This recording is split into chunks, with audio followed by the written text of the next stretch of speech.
Welcome po sa aking YouTube channel. Sa mga hindi pa po nagsusubscribe, please click the subscribe button po at huwag kalimutan i-click ang notification bell para ma-update po tayo sa mga new upload videos. Ayan, today po ay magluluto po tayo ng ginisang manok.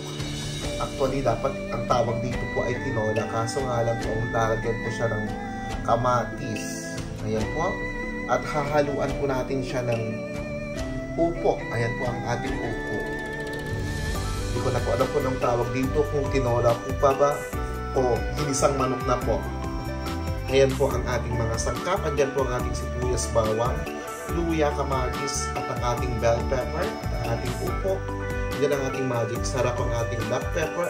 Bagoong po ang ating gagamitin, ang ating olive oil at ang ating chicken wings. Yan po ang ating mga sangkap. Ayan na po, inuna ko na po ang ating bawang. Susunod na po ang ating sibuyas at ang ating luya.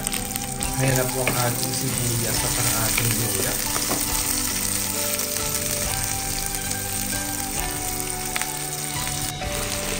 Ayan na po, nilagay ko na rin po ang ating manok. Ginigisa ko na together with our bawang, sibuyas at ang ating luya. Ayan po, lalagyan ko na po siya ng patis. Pero bago po siya lagyan ng patis, ilalagay ko na po ang ating kamatis. Lutuin ko lang ng konti po ang ating manok. At yan na po, nalagay ko na rin ang ating kamatis. Ayan, igisa-gisa lang po natin sa ating bagoong po.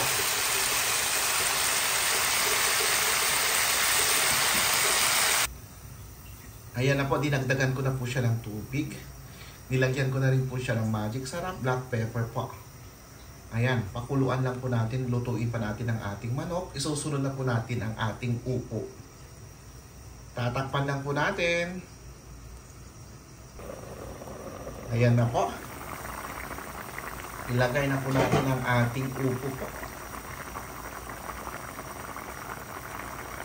Ayan na po, nilagay ko na po ang ating upo together with our bell pepper. Ayan po. Takpan ko lang po para lutuin natin ang ating mga gulay. Ayan na po ang ating tinola o ginisang manok po. Ayan na po, ito na po siguro ang ating tinolang manok. Ayan po.